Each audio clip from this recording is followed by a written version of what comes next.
welcome to the Cult of Domesticity podcast, a podcast about history, true crime, and whatever life brings us. I'm Courtney, and every week I am joined by another fascinating person. Let's see what we're going to talk about this week. Hey guys, just going to thank our Patreon members as well as some new ones for the month. Thank you, Shadira, for coming in and becoming a new patron. Also, thank you to Southern Gothic, Jules, Cara Demazio, Landshark, Murderific Podcast, Obscura, a true crime podcast, and Strictly Homicide. So if you want to help out the collective a little bit more, feel free to sign up on Patreon. And now to the episode. Welcome back, devotees. We're back with Meredith. Hi. We finished our cupcakes. They look a bit of a mess. Hey, they're perfect. They are done. They're perfect. It's been hours. We are drunk now. Perfect. Chef's kiss. Perfection. Let's put it this way. We tried using one of those three-way piping bags. Yeah, it was problematic, to say the least. It might have looked like someone took a shit on Courtney's counter. If you guys are lucky, Courtney will put some shit on Instagram. Probably not. Probably not. That's okay. They turned out really bad. They're going to taste fine. They're probably going to taste great. We're going to eat one before we go to sleep so we can have some carbs in our stomach. But I thought before we start this one, we'll talk about how we met. Oh, I love that story. So, I was playing rugby at Miami. True. Like You a were- boss. Before I broke my knee. Whatever. That's not important. And I remember you had started playing. Mm-hmm. I don't think you had played before. You played other things. I had never played rugby before until I went to college. And my teammates really felt bad because my last rugby little, Miami has rugby bigs and littles like sororities, mainly for the fact to keep you alive at tournaments. That is legitimately the reason. And in general. In general, like, if we go out drinking, your big's job is to be like, hey, drink this water. Don't be a damn fool. For the record, I never did that for my littles. They were always on their own or taking care of me. But you know what? It's a family thing. It's a family thing. Family takes care of one another. Yeah. There's always that hot mess person, and I just happened to be that person for a little bit in college. It's fine. And they felt bad for me, so I got twins. Yeah. One which was Meredith, and our other one, Nora.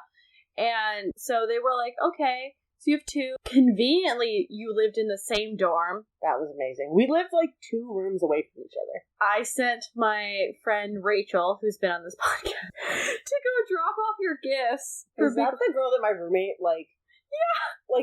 She was so sure. She was like, some girl was trying to get in to this room. I don't know what's happening. She was so nervous. Oh, and Nora told me, she goes, your friend was so awkward. I go, yep, that's my friend. Yep, sounds right. Hey, Rachel. How you doing? Hey, Rachel. She listens. We know. But it was great. And then we became big and little. And it actually worked out really well because we were all in the same, we were all in the pack. It worked out well. We actually had very similar personalities. It clicked. Our family now, 6-7 years later? Yeah. Is so fucking huge in Miami. An enormous family. I think we have 6 or 7 active people that are my direct descendants. Yeah. Much less Nora's whole side, which includes you and Erica and that whole it's the whole team. So I was a set of twins for my big, and so there was 2 of us, and then I had twins. So it just keeps expanding. And sometimes for our team, it dies off because people leave. Right. Not everybody likes getting hit. Exactly. We all were like, oh, this is great stress relief. It's important. Yeah, and you don't make it through an engineering degree without having some kind of stress. Or anger issues. Or anger issues, whatever. Or history, or international studies, you're just like, oh, God, they did what? To who?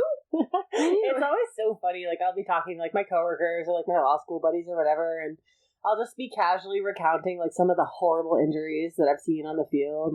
Oh, we've both seen numerous collarbone breaks. So, let's go back to college, and let's talk about your case. Ooh, I love that. Okay. So, my story that I'm here to tell you today is about it's a story that's kind of become an urban legend, almost, in Columbus, Ohio. It's been riddled over and hypothesized, and a lot of conspiracy theorists really get into it. It's very conspiracy theory heavy, like, tendency. It is very conspiracy theory heavy. Like, it lends itself really well to conspiracy theories because there's so little evidence. You can hypothesize and speculate forever about what happened to this guy, and nobody knows. It's still unsolved. Yeah. So, anyways. This seems like an episode of BuzzFeed Unsolved. It is. It's basically BuzzFeed Unsolved, whatever. I know it's a trademark, but, like, don't sue me. Let's be friends. On the night of March 31st, Brian Schaeffer. You're going to be covering the case of Brian Schaeffer. Brian Schaeffer, yeah. He is a 27-year-old second-year medical student at The Ohio State University. Okay, so my story takes place mainly on the night of March 31st, 2006. It was 2006. This is the MySpace era. I didn't think it was that. 2006. Late. This guy has been missing for 13 years. Oh, he'd be like 40 now. Oh. Okay, well, anyway. So to give you a little bit of background about Brian Schaeffer, he grew up in Pickerington, which is a suburb of Columbus. Yeah. He went to Ohio State for his undergrad and then continued to go to Ohio State University, for his medical degree. I'm not gonna lie, that's a good medical school. It is to go to. One of the best it's an R1 school. Like, it's one of the best medical schools in the country, hands down. But anyways, okay, so he was a second-year medical student at the Ohio State University. He had a girlfriend who he had been in a relationship with for some time. According to her and his friends, he planned to marry her. And from all accounts, all around, things seemed to be going pretty well for him. Up until the beginning of March of that year, 25 days before this March 31st incident, his mom died of bone cancer. As a child of someone whose my father's parents both died in his early 20s, it impacts you very differently. My uncle didn't, when his mother died, he didn't go back to Ohio University. My dad and uncle both my uncle continued with schooling, my dad worked. It's a very different response. Completely.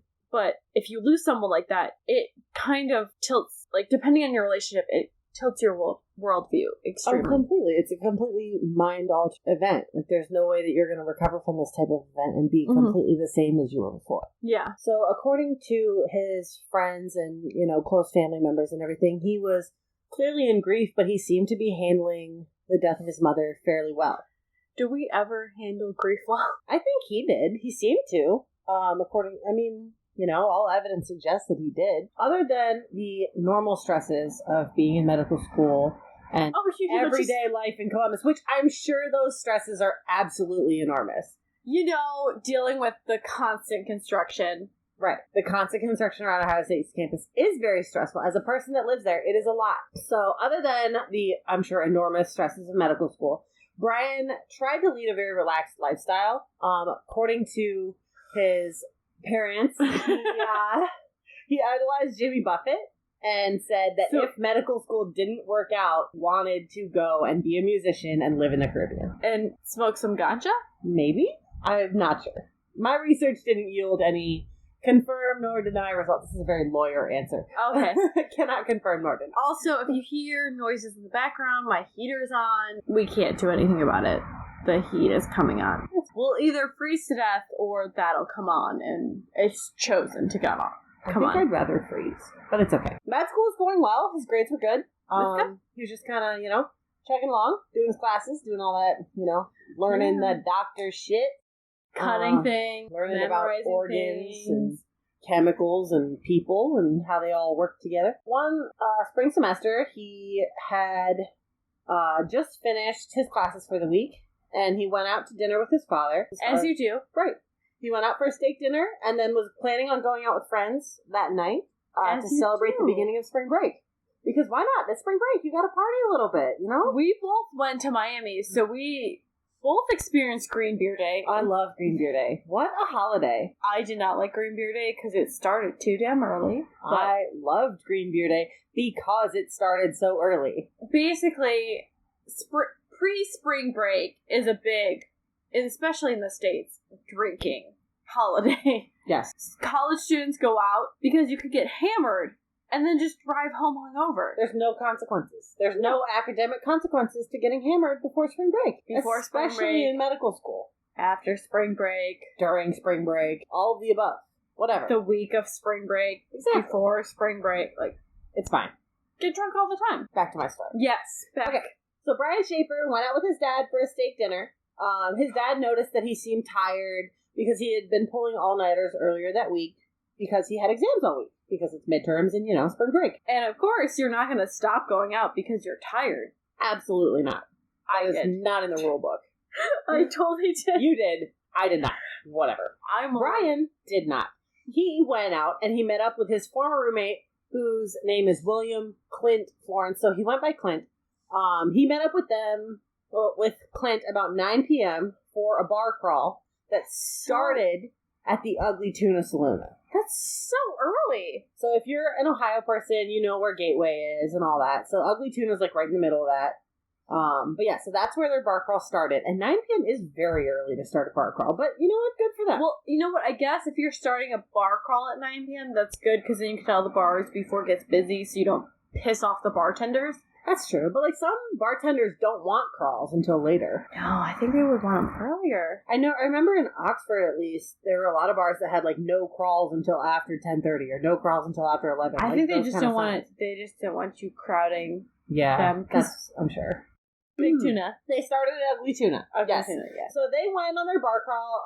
According to all the accounts, they took 4 or 5 or 6 or 8 shots of hard liquor along their journey, South Campus in the Short North. I mean, that's reasonable. There's plenty of bars there. Right, they're bar hopping. It's all night, I'm thinking... So they went on their bar crawl. Brian's girlfriend at the time, her name was Alexis, she was out of town for the weekend. And he called her on the bar crawl at about 10 p.m., so just about an hour after they started. So, he was still doing all right. Early schwitz. Right. But, not completely incoherent or, whatever.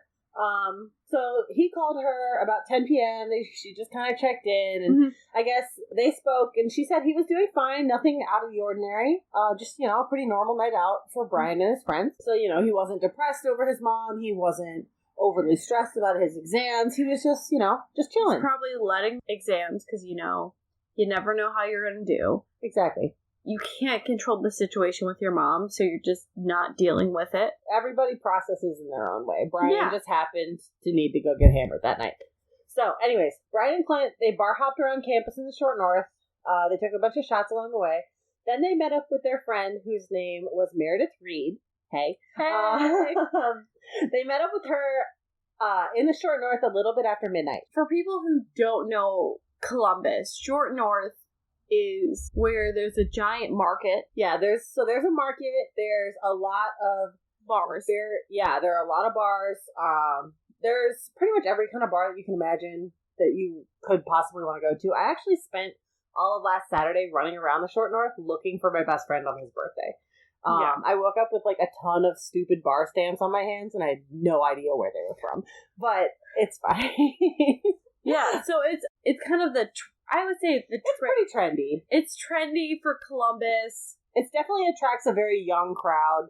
A lot of Ohio State students hang out there. A lot of recent graduates hang out there. It's definitely the yuppie 21 area to 28 crowd. That's very much the group of people that those bars draw. So, and they are very close to the campus bars. Mm-hmm. So, I mean, it's not a very far drive. It's 10, 15 minutes between the two. If not a 20-minute walk. Right. Not a bad walk. So, and it's all down High Street, isn't it? All right down the same street. It's a one street, easy walk. Ohio State and Columbus is kind of easy that way if you're near Ohio State. Definitely very easy to navigate once you get your bearings. Once you get the basics, you're going to be fine. But anyway, so they met up with their friend Meredith in the Short North a little bit after midnight. So, from 9 to midnight, they were doing their bar crawl, just kind of hanging out with their friends, whatever. They spend a little bit of time out together, and then she ends up giving the two a ride back to the Ugly Tuna Saloon where they had started the bar crawl. So back up to Ohio State's campus. Yes, back up to Ohio State's campus and the Gateway Center. Is it by 13th? Yes, I believe it's by 13th. It's just south of Chittenden, right by the law school. They met up with their friend Meredith. She gave them a ride back to the Ugly Tuna Saloon. Which is fair. You want to get your friends You back. got to do a loop. You got to end your crawl where you started. So they walked. So how the Ugly Tuna Saloon is set up, you have to go up an escalator to even get into the bar. Okay. So there's like the Gateway Plaza.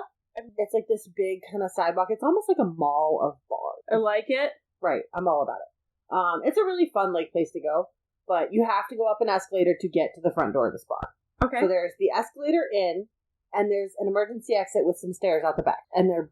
Safety first. It's important. Safety is very important. So they went back into the Ugly Tuna at 1:15 in the morning. Still reasonable. They were just going to hit last round, and then they were going to go home. Mm-hmm. That was the plan they were going in. So while they were there, they were just kind of chilling, as people do during last round. And Brian got separated from his friends. So as happens during last round. Exactly. So there's live music. There's a lot of people all over the place. It's a little chaotic sometimes. So he got separated. They tried to call his cell phone. He wasn't answering.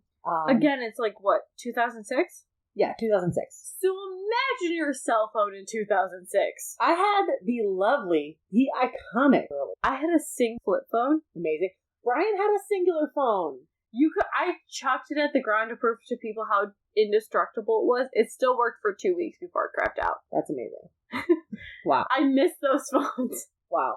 Yeah, I could not do that. And you had to tap, you had to do T9 texting. Ooh, oh, love the T9. Okay, so anyways, they called Brian's phone. Meredith and Brian's friend Clint were not that worried about him because, this is fairly normal behavior for a graduate student during a night out. It's almost Also, 2 o'clock in the morning. You have to think he's a white male by himself. He's gonna be fine. Seriously, he's not a female. He's not, but he's gonna be fine. He's not a female by himself. He's not a woman of color. He's not a person of color. Right. He's fairly socially dominant. He's good looking. He's very social. He's gonna be fine. Yeah.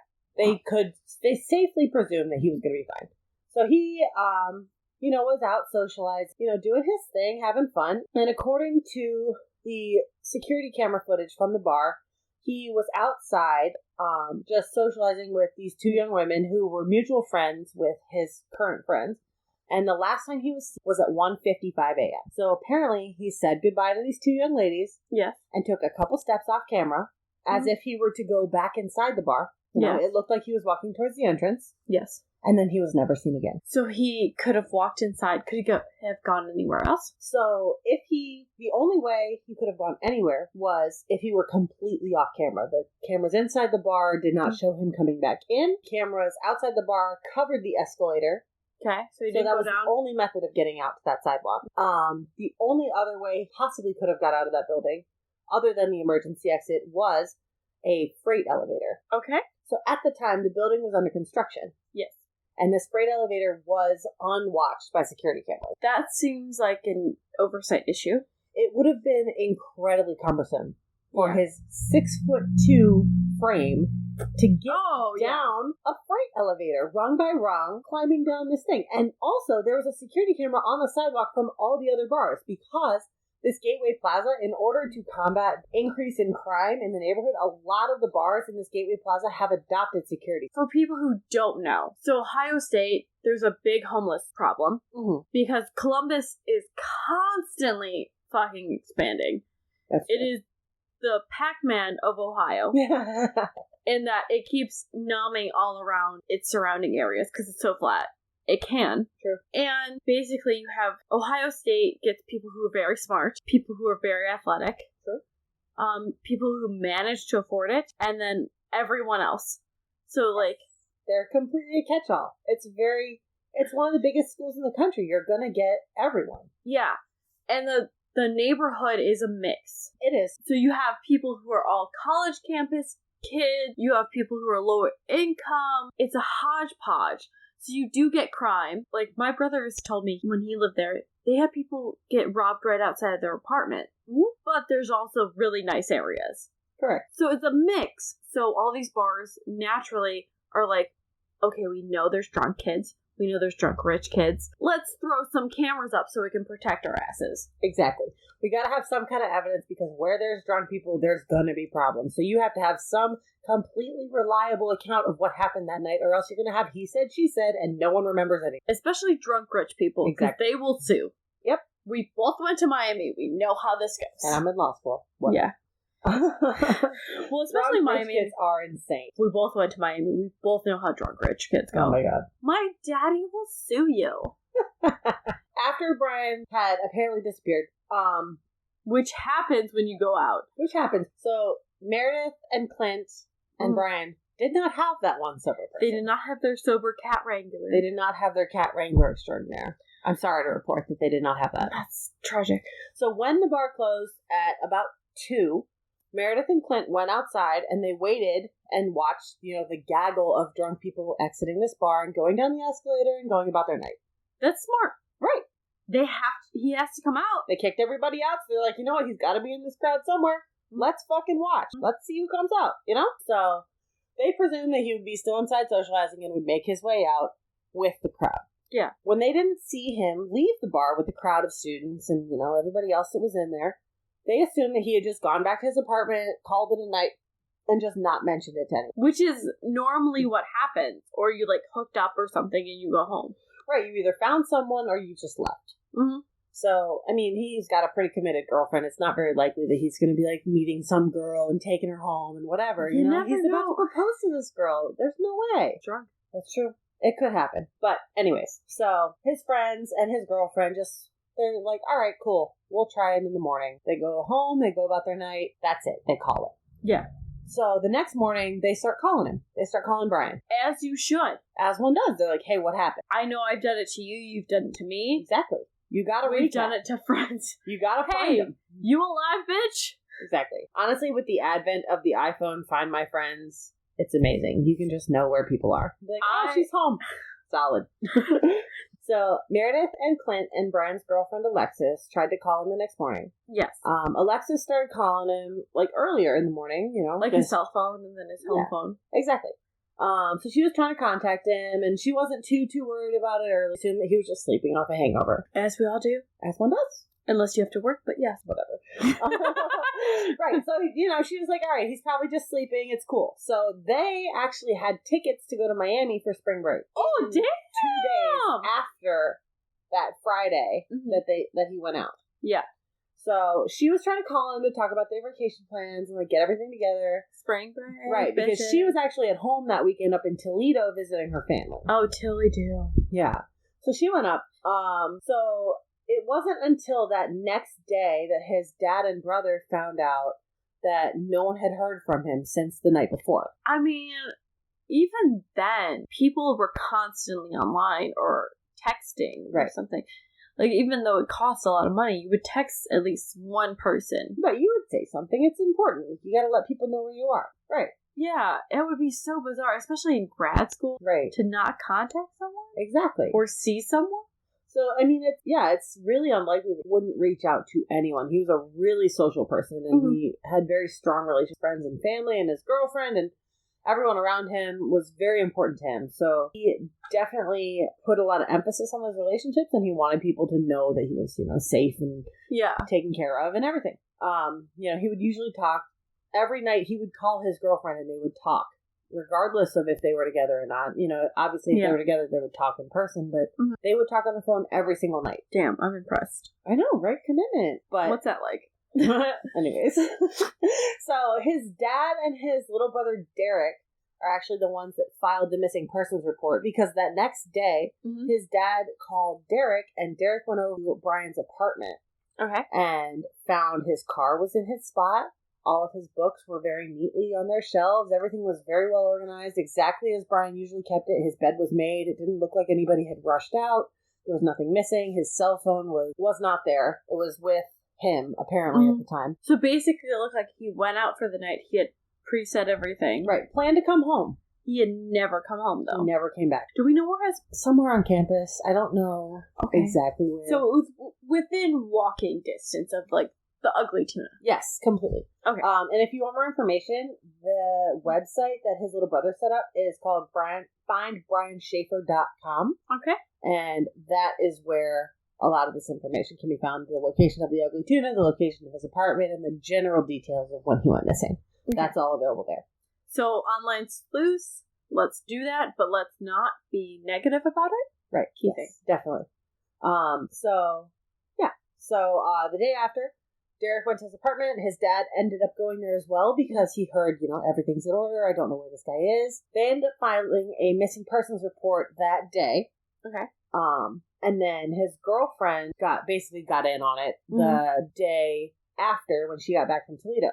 Yeah, so Toledo is about, 3 hours? 2.5, 3 hours, something like that, 3 hours. Depending which way you go from Columbus. It's diagonal towards the northwest corner of Columbus, like of the state. So, like, you have Cleveland pretty much directly north. You go a little west Columbus. Right. So she's not far. She's really not far. So, I mean, I just want to take a minute to put yourself in Brian's dad's shoes. So 3 weeks ago, his wife died of bone cancer. Yeah. And now his oldest son is missed within a month. He's lost 2 of his most important immediate family, you know? That's just got to be incredibly hard for him. So, I mean, he obviously pleaded with the Columbus police to do everything that they could to try and find Brian. He actually bought, those fishing waders, like those rubber pants. He bought those and spent the next 2.5 years walking up and down the shores of the Scioto River looking for his son's body. Damn. Did he try, so that's not an easy feat. No. Because it changes year to year. And, season to season. There's also the Olentangy. Yes. It's on top of it. So there's a couple of rivers that run through Columbus. He was just pacing up and down these riverbanks for 2.5 years, just walking up and down. Because he just wants closure. Right, exactly. So he was posting online, he consulted psychics, was exhausting every available method to him to try and find his son. So he pleaded with the police and they ended up doing their investigation. Obviously they investigated and they looked at the security footage from the Ugly Tuna and all the bars surrounding it. They saw absolutely nothing. He took those 2 steps off camera, and then Brian had And the thing is, because it's Ohio State, which is, 50,000 students? Something like that. It's one of the biggest schools in the country. It's so large that they have so many things happening that if something like this happens, you get lost in an instant. Completely. It's so easy to be lost in the crowd because the crowd is so tremendously big. It'd be like trying to figure out what happens to a tuna in a sea of tuna. A tuna in a sea of tuna. Yeah. At the Ugly Tuna. At the Ugly Tuna. And you just, you have to tell me which tuna is the one you're looking at. It's impossible. You can't do it. It's impossible. Which good-looking white boy is the good-looking white boy that you're looking for? In a sea of good-looking white boys. Impossible. One of my brothers was one of those good-looking white boys. Later, yeah. No, it's hard. It is. It's impossible. So, apparently, their investigation continued. Obviously, his friends and family continued looking for him. The police exhausted every option that they could, but they largely let the case go because they weren't finding anything. There were no clues, All they had was the security footage, and they played it over and over and over again, but there was nothing. Took those steps, and he was off camera, and then he was gone. Which is crazy to think of now, because so many people have cameras in their pockets.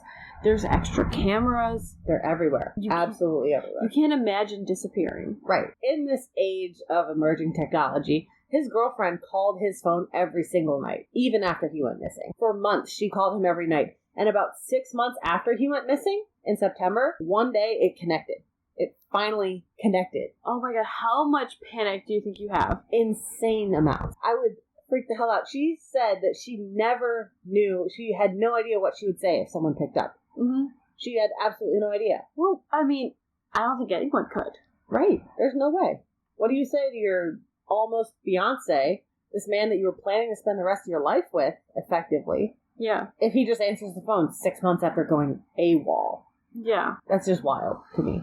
But anyways, so that night, she obviously reported it to the police and was like, oh my gosh, this is amazing.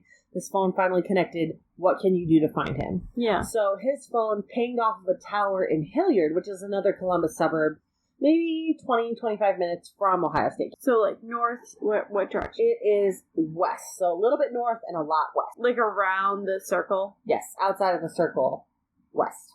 So Columbus is one of those cities that has, you have the north-south freeways going through, and then the big circle. And then the big outer belt circle, Yeah.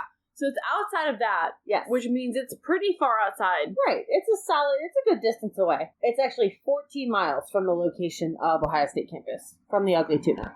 Which is, for Ohio State, is pretty far. For an Ohio City, that's a good distance. Obviously this led into a huge investigation. People are wondering, is he alive? Is he just chilling in Hilliard? What's happening? The police investigated this claim, and they ended up calling it a glitch in Singular Wireless's systems. I don't think so. A lot of people don't. That's the official report, but I mean, who knows? I mean, Singular is now Verizon, So there are a lot of fears as to what actually happened to Brian. Mm-hmm. Obviously, today this case is still unsolved, but people have reported seeing him around Columbus.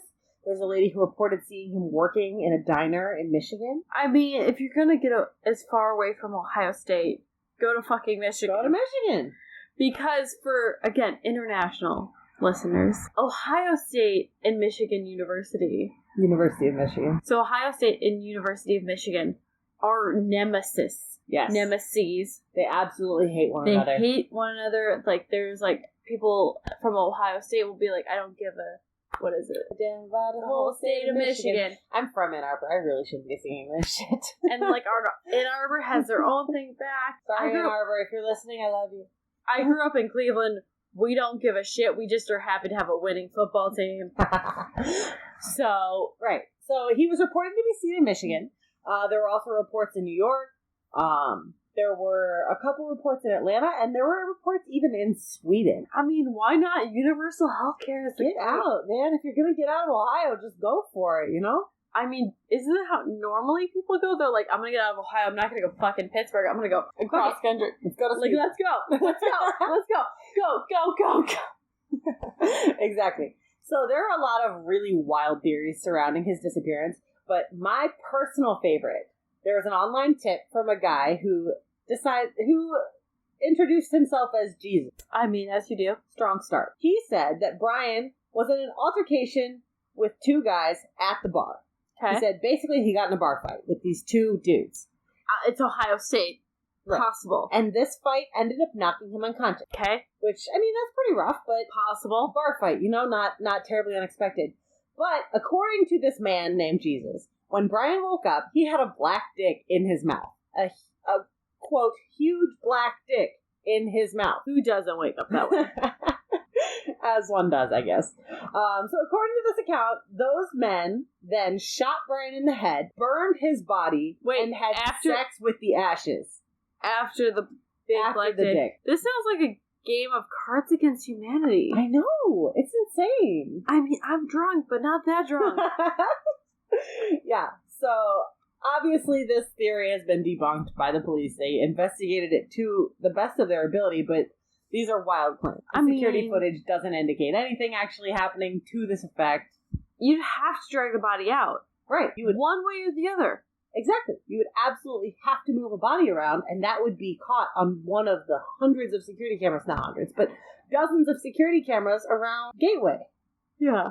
So, another theory is that he hopped on a Greyhound and maybe head to D.C. or Philly or Atlanta. A lot of online sleuths have hypothesized that he wandered into the Olentangy River or into the Scioto River and maybe killed himself or, you know, just disappeared. I mean, the river thing is possible. At the time, because it is not, like, people forget secure camera footage has gotten a lot better in the past 10 plus years. Mm-hmm.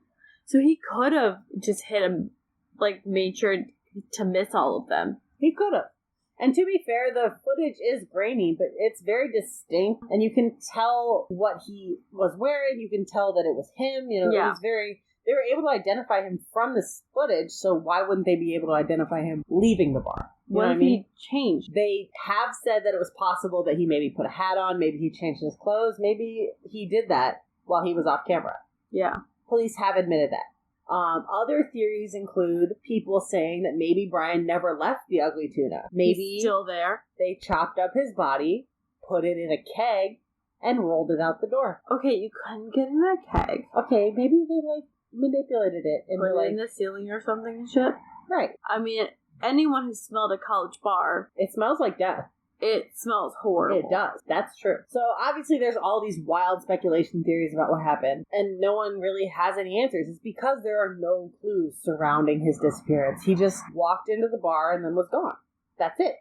That's all the evidence that anyone has. That's, every parent's worst nightmare, and every college freshman's worst nightmare. Absolutely. Randy Schaeffer, his dad, frantically searched for his son for almost 3 years after. But about, between 2.5 and 3 years later, died in a freak accident as a result of a storm. No. So he, as a result of his son's disappearance, had become somewhat of a local celebrity. So his obituary was posted online through the Columbus Dispatch, which is the local main newspaper. Yeah. And, it drew a lot of comments from local people and people that had heard of him and heard his story and, kind of really resonated with the things that had happened to him. Right, exactly. But one comment that really stood out among the rest was this quote that said, "Dad, I love you. Love, Brian," in parentheses, U.S. Virgin Islands. Oh, shit.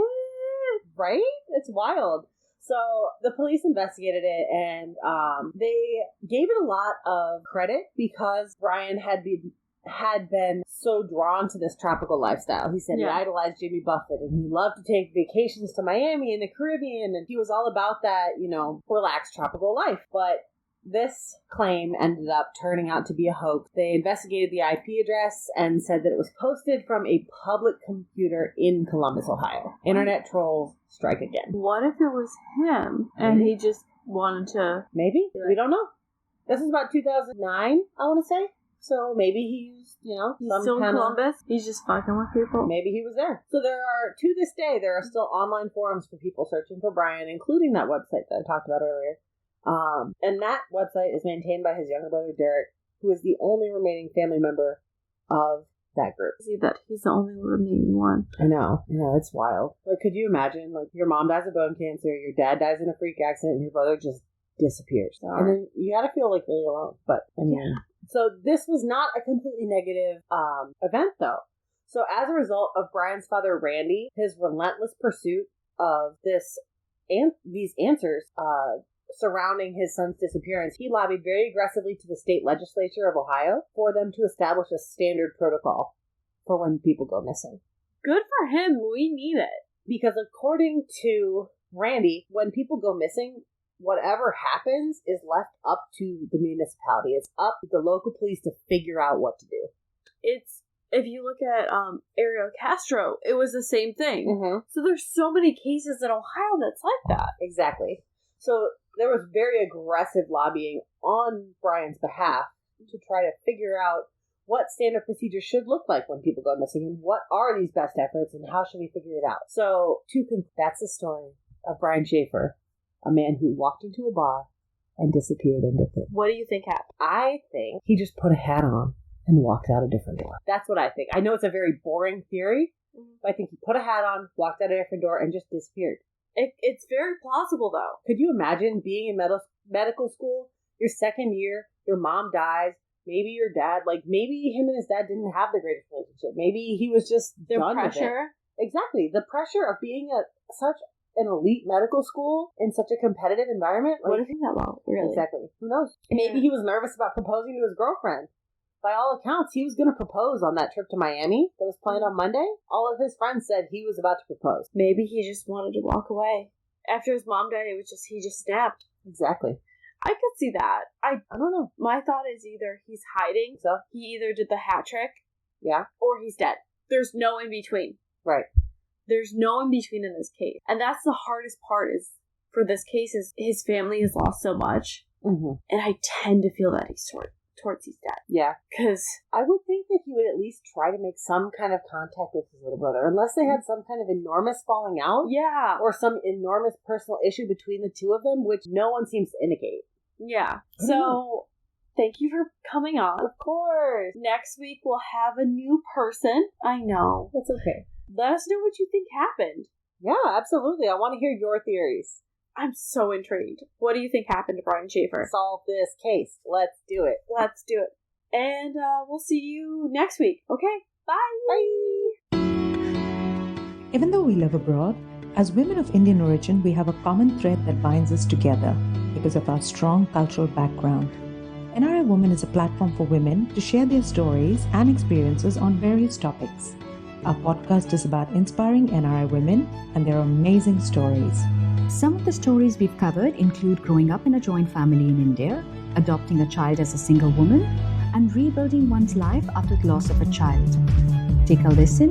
We hope you'll be inspired or learn something new. I'm Bettina. And I'm Lenora, and we're the voices behind NRI Woman Podcast. We're all heart. Just look for NRI Woman wherever you get your podcasts or find us at nriwoman.com. New episodes come out every Monday. Make sure you subscribe. Are you a true crime junkie? Do you talk about true crime with your friends all of the time? And are there cases that have stuck with you for so many years because of geographic or emotional closeness? If so, then welcome to Fatalities. I'm Elisa Lucas, and this is the podcast where I explore true crime cases over tea with the help of my friends. Because without tea, friends, and good conversation, there's nothing but darkness and chaos. So grab a warm cup of tea and join me as my friends and I discuss the cases that have struck a chord with us and the related issues that might help us understand why such horrible crimes have occurred. The podcast is dropped every other Wednesday and is available on such podcatchers as Apple, Podbean, Spotify, and so much more. You may follow Fatalities on Instagram, Facebook, and Twitter, but don't forget that Teas is spelled T-E-A-S, because here is where we spill the tea. Fatalities. Of Domesticity. We're available on all podcatchers. Remember to rate, review, subscribe to help spread the word, or just force other people to listen to it. Our Facebook and Twitter are at Domestic Podcast, and our Instagram is at the Cult of Domesticity. We also have podcast merch at Threadless. As well, if you want to support us financially or show some appreciation, we have a PayPal tip jar and a Patreon, which has some pretty great perks. Any topic suggestions, feel free to email us at domesticpodcast@gmail.com. Remember to stay domestic and cult-free.